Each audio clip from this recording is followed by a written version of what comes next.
Malaysia telah digempakan dengan satu tragedi tanah runtuh yang berlaku di Batang Kali yang telah meragut 24 nyawa. Jadi sebenarnya Malaysia pernah tahu berlaku kejadian tanah runtuh yang sangat dahsyat pada tahun 1995. Tanah runtuh yang berlaku pada 1995 ni berlaku pada 30 Jun di Highway Karak. Lebuh Raya Karak tu kan, yang dekat dengan terowong Genting Sempah tu. Pada hari kejadian around pukul 5.30, kira jalan tu sibuk lah, agak sibuk dan jam sebab waktu dulu pada 1995 tu terowong tu hanya membenarkan jalan satu hala, bukan dua hala macam sekarang. Dia satu terowong je, satu hala.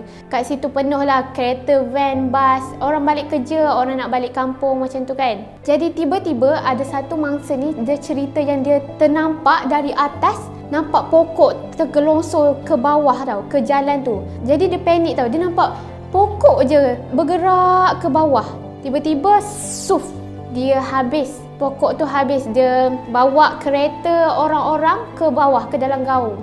Tanah runtuh tu berlaku bukan saja ada tanah tau, dia ada pokok, dia ada kayu balak, dia ada air. Keadaan dan suasana pada ketika itu sangatlah cemas lah. Ramai yang menjerit tau, menjerit yang tak tahu nak buat apa sebab ramai yang tertimbus dalam tanah, dalam air. Tanah runtuh kan dia bawa sekali air kan. Air tu dia jadi takungan kawah dekat tempat tu. Ada yang mangsa yang duduk dalam air tu, ada yang terselamat lah, yang sempat lari. Tapi yang terbawa hanyut, jalan raya tu dia jadi landai macam seperti kawah yang penuh dengan lumpur, dengan pokok-pokok, dengan kereta dah habis kemek. Jadi dia orang gambarkan peristiwa tu sebagai tsunami kecil dekat Malaysia ni.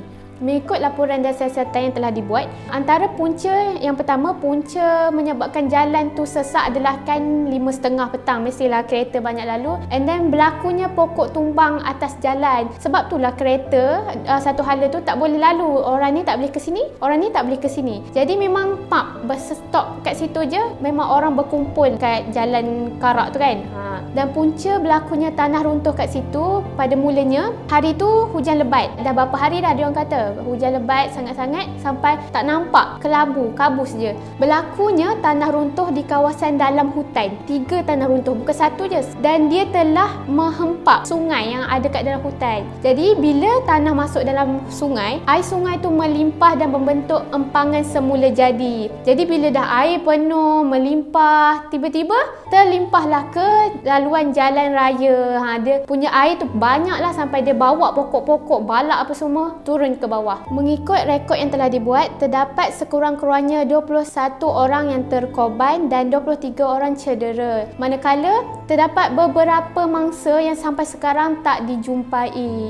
Proses pencarian mayat tu diorang buat selama 4 hari dan ada beberapa yang tidak dijumpai, jadi mereka terpaksa berhentikanlah sebab dah 4 hari kan. Dia tak jumpa, mungkin mayat-mayat telah hancur ataupun dibawa ke gaung dan tak dijumpai, tertimbus ke dalam tanah kan. Apa yang buat saya sangat sedih baca kisah ni kan, ada satu orang anggota penyelamat, dia ceritalah detik-detik waktu dia menyelamat tu. Apa yang dia tak boleh lupa, dia kata dia nampak kaki budak around umur 3 to 5 bulan. Dia nampak kaki je terpacak dalam tanah, kira kaki je. Lepas tu dia orang assume lah, ingat patung. Tiba-tiba dia orang pergi dan pegang, rupanya kaki budak. Dia orang sedih lah kat situ sebab tak boleh nak buat apa. Dia orang cuba sedaya upaya nak bawa keluar kan, tapi dah bawa keluar dah terlambat kerana tak dapat diselamatkan. Jadi tu antara kejadian tanah runtuh yang sangat-sangat tragik yang pernah berlaku dekat Malaysia ni.